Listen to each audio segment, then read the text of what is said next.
Glória a Jesus. Igreja, uma salva de palmas, vamos receber o pastor Isaías com a palavra de Deus, amém? Pastor.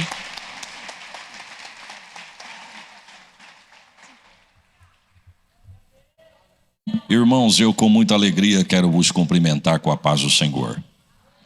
Vamos a um texto, Atos dos Apóstolos, capítulo de número 1.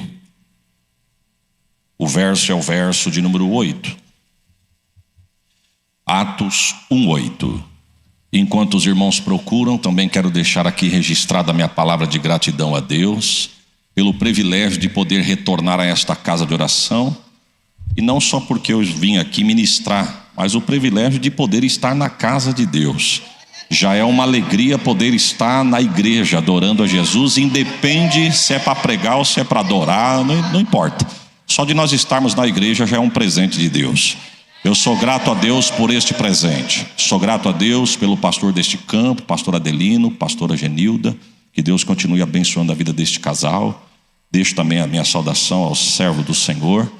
Sou grato a Deus pelo carinho. Agradeço a Deus pela vida do pastor Jataniel, pelo contato. Aos irmãos quando eu cheguei aqui que me recepcionaram, pastor Luciano, pastor Vanderlei Abraão. Deus abençoe a todo o corpo de obreiro, a cada irmão presente. Que Deus prospere a todos, em nome de Jesus. Atos dos Apóstolos, capítulo de número 1, verso 8, está escrito assim: Mas recebereis a virtude do Espírito Santo que há de vir sobre vós, e ser-me-eis testemunha, tanto em Jerusalém, como em toda a Judéia, Samaria, e até aos confins da terra. Amém. Tome assento, irmãos, em nome de Jesus. Irmãos, esse texto que nós acabamos de ler, a Bíblia vai dizer na ocasião deste texto que Jesus ele está no Monte das Oliveiras, se despedindo dos discípulos, voltando para o céu que fora da onde ele veio. Na ocasião deste texto, Jesus já está ressurreto, exaltado, glorificado, vencedor. Se bem que dizer que ele está é força de expressão, porque ele não está, ele é. Quando eu falo de estar, eu posso te levar a entender de uma forma de momento, e nosso Deus não é de momento. A Bíblia vai dizer que Ele é Deus de eternidade a eternidade. É por isso que o escritor vai dizer que Ele é ontem, Ele é hoje, Ele é amanhã, porque Ele não está, Ele é. Eu estou, Ele não está. Você está, Ele não está. Ontem eu fui, hoje eu sou, amanhã, se Ele permitir, eu serei. Ele é diferente. Ontem é, hoje é, e pode dar glória que Ele já é amanhã. Quem sabe tem alguém aqui nessa noite que o corpo está na terça, mas a cabeça já está na quarta-feira. Eu vou te dar uma notícia aqui. Você vai perder a paz, você vai perder o apetite, você vai perder o sono. Veio com meia dúzia de glória na garganta para soltar, mas não consegue soltar, porque o corpo está no templo, mas a cabeça já está na quarta. Eu vou te dar uma notícia. Deus vai usar a boca do profeta Isaías para dizer assim, ó: ainda antes que houvesse dia, eu sou. Sabe o que ele está dizendo? Que o dia nem chegou, mas ele já é Deus naquele dia. Então eu tenho uma notícia para você: adore a Deus hoje e deixe Ele cuidar do teu amanhã.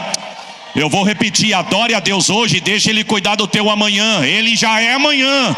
Oh, glórias ao nome de Jesus. Ele não está, Ele é. A mesma coisa de falar que Ele está vencedor. Está vencedor é força de expressão. Ele não está, Ele é vencedor. E por que que Ele é vencedor? Porque Ele não perde batalha. Eu vou repetir: Deus não perde batalha. Eu duvido que tem crente aqui que pode erguer a mão e dizer: pastor, depois que eu aceitei a Jesus, eu tenho um testemunho de derrota para contar. Eu duvido. Você pode vir aqui e dizer: o vento soprou, o barco balançou, o leão rugiu, o vento veio forte, mas no final é sempre culto de ação de graça. Oh, glória. É por isso que quando todo mundo correu de Golias, Davi falou: eu não vou correr não, eu vou para cima. Deixa eu parafrasear, porque a Bíblia é muito profunda, minha mente é muito rasa, me permita parafrasear. 1 Samuel capítulo 37, versículo 32, o texto vai dizer que quando Davi se propõe a lutar contra o gigante, ele chega no território e diz assim: o que eu tenho que fazer para lutar com esse homem aí? Aí 1 Samuel diz o texto que mandaram falar com o Saul. Ele foi na tenda de Saul, aí o verso 32 ele vai dizer assim: não desfaleça o coração de ninguém por causa desse grandão aí. Saul disse: mas por quê? Porque se o senhor quiser eu vou lá. Versículo 33, Saul diz assim: não, contra ele você não pode pelejar. Você é muito menino e ele homem de guerra desde a sua mocidade. A Bíblia não diz, mas a história me conta, Kevin Corner, por exemplo, vai contar, que do versículo 32 para o 33 teve uma entrevista. No 32, quando Davi se dispõe a lutar contra o gigante, antes de Saul falar o versículo 33, Saul pergunta: quantos anos você tem? Eu tenho 16. O que você faz? Sou pastor de ovelha. Olha o currículo desse menino, irmão. Quantos metros você tem de altura? Hernandes Dias Lopes diz que era por volta de 1,55 m. Kevin Corner vai dizer que era por volta de 1,65 m. Eu, para não brigar com gente grande, vou falar que é 1,60 m. 1,60 m, 16 anos, pastor de ovelha. Aí se cumpre o versículo 33. Quando Saul diz: não dá não. Você é muito menino, ele é homem de guerra desde a sua mocidade. Você quer ver como você vai voltar para casa? Tu tem 1,60 m, ele tem 3 metros de altura. Ele pesa 265 quilos. Ele come 6 quilos de comida por dia. O capacete dele pesa 5 quilos. A couraça dele 90 quilos. A ponta da lança 12 quilos. Quando ele joga aquela lança numa distância curta, ela chega a atingir 150 km por hora. Ou seja, garoto, não vai ter tempo de tu piscar, a lança de Golias vai te atravessar no meio. E detalhe, ele não está falando de microfone, ele não está falando de megafone, ele está falando do meio do vale, e a voz dele chega aqui em alto e bom som, porque o pulmão dele é grande mesmo. Quer voltar para casa? Davi disse: eu posso até voltar, mas deixa eu contar 2 testemunhos. Feliz é o crente que tem testemunho para contar, irmão. E Davi começa mais ou menos assim: eu estava pastoreando as ovelhas do meu pai, um dia veio um urso todo engraçadinho, mexeu com uma ovelha minha, mexeu com elas, mexeu comigo. Eu deixei as demais, corri atrás do urso, peguei o urso pela boca, abri a boca do urso, arranquei a ovelha e mandei o urso embora. O segundo testemunho foi com o leão. O leão fez a mesma coisa, mas eu corri atrás do leão, peguei ele pela juba, não quis abrir a boca, peguei pela barba. Pega o texto. Abri a boca do leão, segurando pela barba, arranquei a ovelha, mandei o leão embora, estou voltando para casa. Eu não queria briga, mas o leão veio me atacar pelas costas. Saul disse: você conseguiu correr? Eu disse: não, eu não sou crente de correr de luta, não. Coloquei a ovelha no chão, peguei o leão na mão, rasguei ele na unha e voltei com a ovelha para casa. E o que você tinha na mão? Eu não tinha, eu tenho unção. E a unção...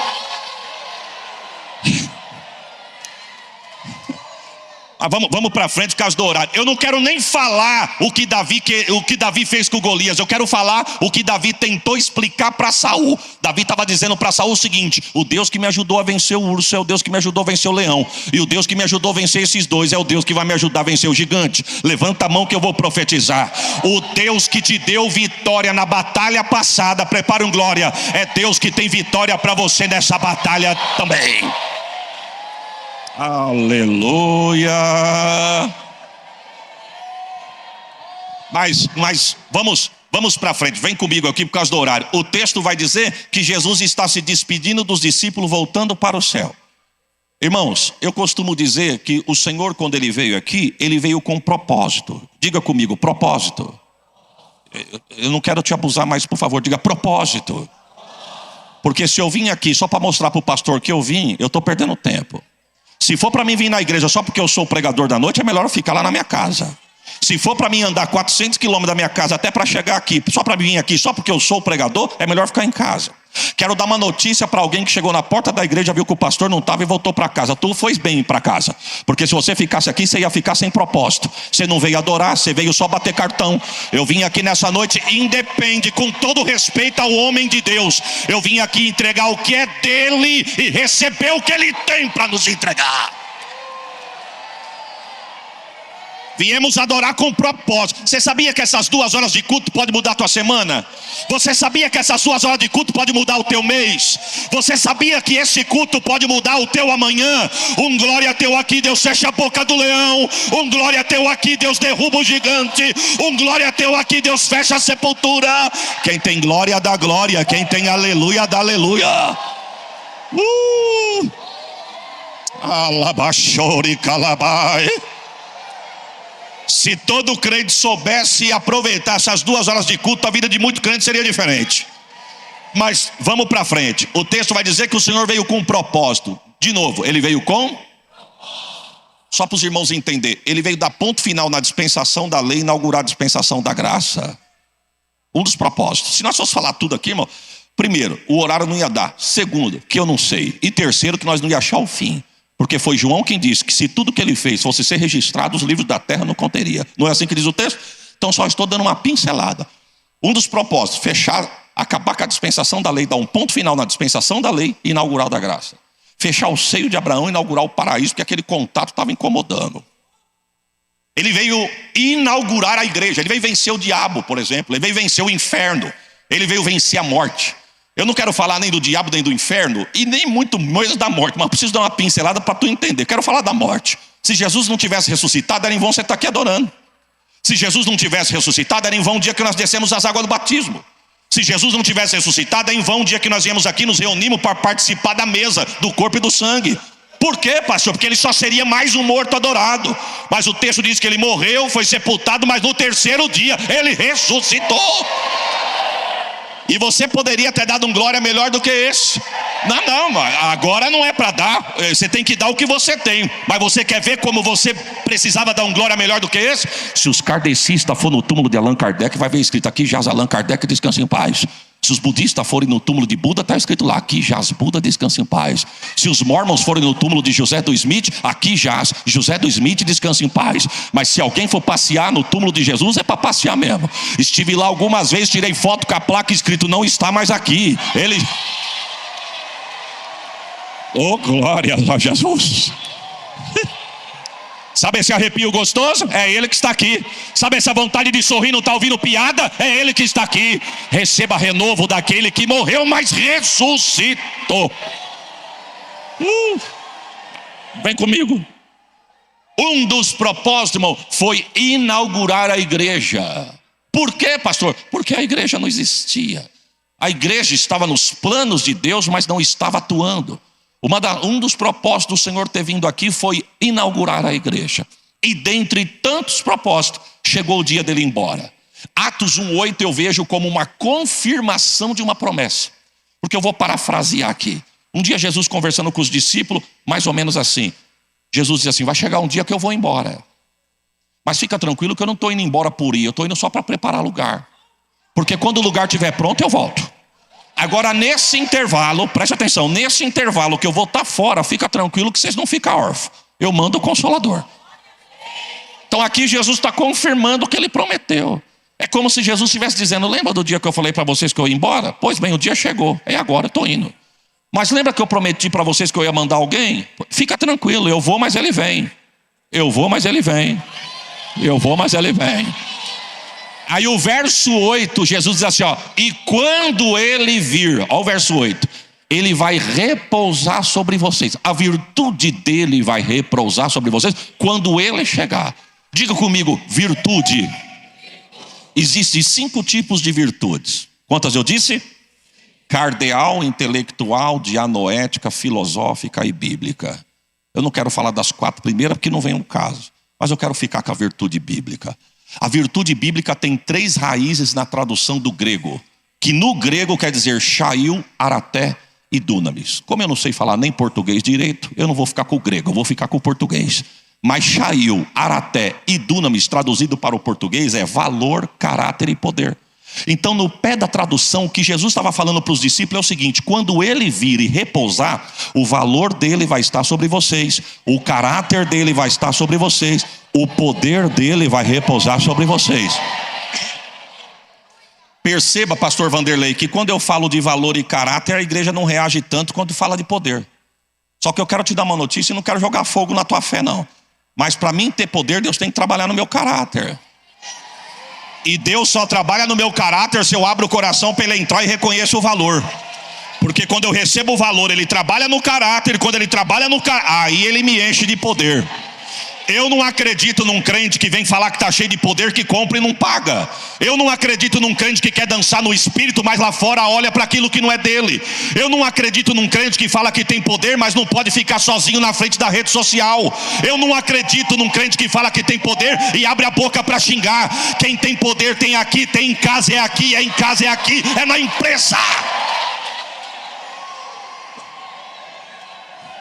Estou sentindo Deus aqui. Diga comigo: valor. Ou tu está pensando que... Vamos por partes, vamos primeiro, valor. Ou tu está pensando que tu está aqui de graça, irmão. Ou tu está pensando que você não tinha outro programa, diz: hoje eu vou na igreja, porque hoje eu não tenho nada para fazer, perdi o sono, vou dormir tarde, então eu vou para o culto. Ou diz: não, hoje eu preciso ir lá porque já não fui a semana passada, eu vou hoje. Ou eu preciso ir lá porque o meu pastor precisa me ver. Ou qualquer outra coisa. Quero te dar uma notícia, para mim está de pé falando. Você sentado escutando e nós tudo aqui adorando, alguém pagou caro.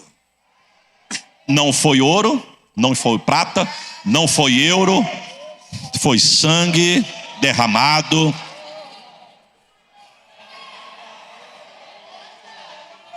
E olha, irmãos, deixa eu abrir um parênteses aqui. Tem crente que pensa que Jesus morto na cruz já está salvo. Cuidado. Jesus morto na cruz não está querendo dizer que eu estou salvo, não. Jesus morto na cruz está querendo dizer o seguinte, ó, o preço foi pago e você tem direito à salvação. Eu peço até para você segurar o teu glória, só para você entender minha linha de raciocínio. Jesus morto na cruz não está querendo dizer que eu já estou salvo. Jesus morto na cruz, Jesus está querendo dizer o seguinte, eu já paguei o preço. Agora, para vocês chegarem aqui, tem que reconhecer o preço.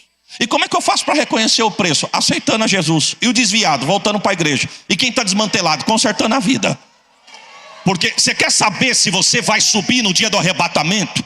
O Espírito de Deus tem que habitar em você. Porque Paulo vai dizer assim, ó, em quem vós também estáis? Depois que ouviste o evangelho da salvação e tendo nele crido, foste o quê? Selado, carimbado, timbrado, marcado com o quê? Com o Espírito Santo da promessa. É ele que vai se tornar o penhor da garantia no dia da redenção. Quer saber se sobe quando a trombeta tocar? O Espírito de Deus tem que habitar em você e em mim também. Então, na verdade, o preço foi pago, mas para ser reconhecido o preço, para mim poder entrar no céu. Eu vou tentar explicar para os irmãos entender. Eu trabalhei numa loja, numa grande empresa do varejo em São Paulo. Não vou fazer o merchan dela não. Mas quem é que nunca teve um carnê daquela casa? Deus está revelando quem já teve, irmãos. Não foi a carne nem o sangue que te revelou, irmão. Viu? Dia das Mães era um dos dias mais terríveis e véspera de Natal. Qual que era o lema? A pessoa entra na loja, escolhe um produto, chama o vendedor, tira o pedido, vai no caixa, paga e vai lá no estoque retirar. Mas a ordem da prateleira de cima é o seguinte, ninguém leva nada do estoque se não tiver com ticket que prova que pagou, mas o carimbo que confirma que pagou. Não basta ter o ticket, tem que ter confirmação. E a confirmação é o quê? O carimbo. E tinha gente que chegava bravo demais. Chegava no estoque e dizia, dá para pegar rapidinho para mim aqui, que eu deixei meu carro no lugar que não pode? Rapidinho para mim? Ô, senhor, o senhor tem que voltar lá na fila. Ah, voltar na fila por quê? Porque está faltando o carimbo escrito pago. Tinha uns que diziam assim, mas o ticket não prova que pagou? Não, o ticket prova, mas tem que estar confirmado. O reino é a mesma coisa, irmão. Se não confirmar, pode saber cantar, tocar, vir na igreja quando dá vontade, mas se não tiver o carimbo, o penhor da garantia... Eu não sei como é que chama em Mauá terreno que o proprietário não cuida. Mas lá em Catanduva nós chamamos de terreno baldio. É aqui também? Olha que nome horroroso, irmão. Tudo que não presta joga no terreno. Porque se o proprietário não cuida, não é o vizinho que vai cuidar. Lixo, lá. Entulho, lá. Móveis velhos, joga lá também. Se o dono não cuida, não é eu que vou cuidar. Agora, quando passa alguém e olha para o terreno e tem um projeto, a primeira coisa que a pessoa faz... Já manda uma proposta, compra. Tem uns que são tão exigentes que limpa. Tem uns que são mais do que exigentes, que depois que compra e limpa ainda cerca. E tem uns que é mais ainda, que além de comprar, pagar, limpar, cercar, ainda coloca uma plaquinha escrito, proibido jogar lixo. É assim ou não é? No homem, na vida da mulher é a mesma coisa. O diabo joga entulho até o dia que se entrega para Jesus. Porque no dia que entregou para Jesus, Jesus lava no sangue, cerca com fogo, e o Espírito de Deus está aí na tua vida para habitar. Aí o diabo é tão endemoniado, irmãos, eu não tenho outra palavra para usar para ele, mas ele é tão endemoniado que ele fica bombardeando a mente de algum, dizendo, sai da igreja. Para que você vem na igreja? Você percebe que é sempre os mesmos, ninguém nem te vê. Você percebe que ninguém te vê, ninguém te enxerga, só passam para você e te cumprimenta quando parece que quer alguma coisa. Sai da igreja. Aí Deus levanta um poeta para escrever uma letra, irmão, que aquilo é uma mensagem. Eu quero que você valorize o que você tem.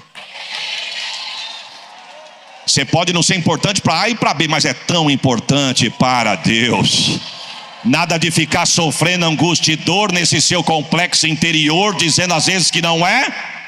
Eu venho falar do valor, só as vozes.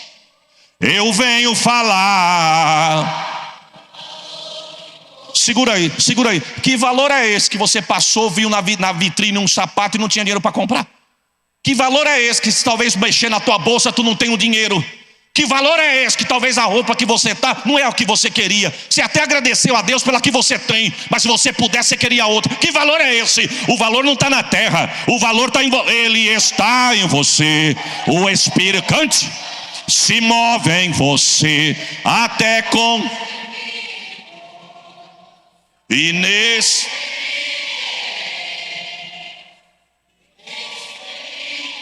Só vamos acelerar um pouquinho. Aí você pode então perceber que para Ele há algo importante em você. Por isso, levante e cante, exalte ao Senhor. Declare. Se move em você. Se move em você, minha irmã. Se move em você. Quantos pode trocar esse cântico por uma adoração a Jesus, erguer a mão e agradecer a Ele? Ele está aqui, o Espírito está aqui, habita em você, habita em mim. Receba esta palavra em nome de Jesus. Diga comigo, valor. Agora diga caráter. Nós estamos no texto, é a virtude bíblica. Valor, caráter e poder. Já falamos do valor, agora vamos falar do... Aperta o cinto aí, irmão. Existe uma grande diferença entre reputação e caráter. Reputação é aquilo que as pessoas olham para mim e acham que eu sou. Caráter é aquilo que Deus olha em mim e Ele enxerga de verdade o que eu. Eu posso ter cara de crente, cabelo de crente, vestido com kit crente, cantar que nem crente, pregar que nem crente, ter Bíblia de crente, mas crente de verdade, só Deus sabe se eu. Reputação é aquilo que as pessoas olham e acham. Reputação é aquilo que eu me faço para chamar atenção. Eu me faço de uma coisa que eu não sou. Por exemplo, se eu estou com a minha esposa, eu vou me comportar que nem um homem casado. Porque eu sou casado e estou com a minha esposa, então eu tenho que me comportar como um casado. Se eu estou com o pastor, eu me comporto como um pastor. Porque eu sou pastor e estou com um pastor. E tenho que mostrar que eu sou um pastor. Agora, se eu estou sozinho, eu fico à vontade, que ninguém está vendo. Porque caráter não mostra na frente dos outros. Caráter mostra escondido. Só que ninguém aqui está vendo. Mas Deus...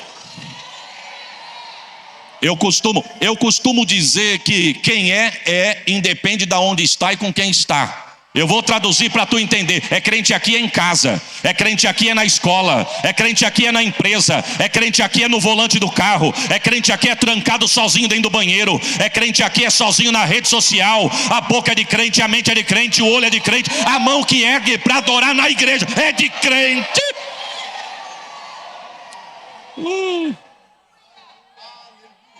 Reputação é diferente de caráter. Reputação é uma pessoa se faz de caráter. É por isso que Deus pode... É por isso, irmão, que nós não podemos julgar ninguém. É verdade ou não é? Quando Jesus diz assim, ó, Deus é espírito, importa que os que o adorem em espírito e em... Eu fui pregar no estado do país, não importa onde, porque se eu falar, de repente, pode ser agressivo, vai que alguém assiste de lá, né? Mas lá não tem glória e aleluia não, meu irmão. E não adianta você chegar a 100 por hora não, que não tem nada de 100 por hora. Pisa no freio, vem devagar, que aqui é do jeito que a gente sabe. Sabe quando o culto lá está pentecostal? Quando desce a lágrima nos olhos assim, ó. Não faz cara feia, não puxa lenço, está olhando para você e a lágrima está escorrendo aqui, ó. Pinga no queixo, mas não tem nem lenço, porque nós somos barulhentos, não chamamos. Até para chorar nós causa. Tira o lenço, põe no rosto, e passa no rosto, e chora. Outros erguem a mão, outros... Enfim, lá... Olhando para você assim, ó. Cheguei no hotel, falei para um amigo que me apresentou. Falei, varão, eu tive uma certa dificuldade hoje, ainda falta mais 2 dias. Por quê? Falei, rapaz, o povo aqui não reage não. Aí ele disse assim para mim, choraram? Falei, eu vi gente, mas assim, não chorou igual em São Paulo, chorou só escorrendo. Então o culto foi pentecostal. Não, desculpa do que eu vou dizer, não quero te corrigir não. Só agradeça pelo que você tem, mas não ri de quem não tem não. Sabe por quê? Porque eu não posso julgar. É por isso que eu não fico surpreso com quem sobe no altar, pula num pé só, nada contra. É por isso que eu não fico surpreso com quem quando está sentado não tem um glória para dar, mas quando pega o microfone parece que vai para outra dimensão. Sabe por quê? Tem técnica de púlpito, técnica de microfone, mas eu não sei a vida no particular. Eu não sei como é que está, como é que eu vou saber? Deus é espírito, importa que os que o adoram, adorem em espírito e em... Quem pode te conhecer melhor do que você mesmo é quem te formou. É por isso que o salmista vai dizer assim, Senhor, tu me sondas e me conheces. Tu me cerca por detrás e por diante. Antes que a palavra chega na minha boca, tu já sabe. E como é que tu sabe? Eu sei porque eu te fiz. O salmista diz lá no Salmo 139, tu me entreteceste no ventre da minha mãe. Tu sabe o que é entretecer, irmão? Entretecer, uma das traduções, é a arte do tricô. Tem gente que não sabe nem o que é tricô mais. É 2 agulhas desse tamanho, um velo de lã. A minha mãe gostava de fazer tricô quando as vistas ajudavam. Mas 2 agulhas desse tamanho, um velo de lã, dá um nó nada a ver na boca da agulha, na cabeça da agulha, sai fazendo um movimento estranho e vai, desculpa do meu português chulo, vai virando aquela tripinha de lã. A gente chegava na minha mãe e dizia, mãe, o que é isso aqui? Uma blusa. Isso aí é uma blusa? Uma blusa.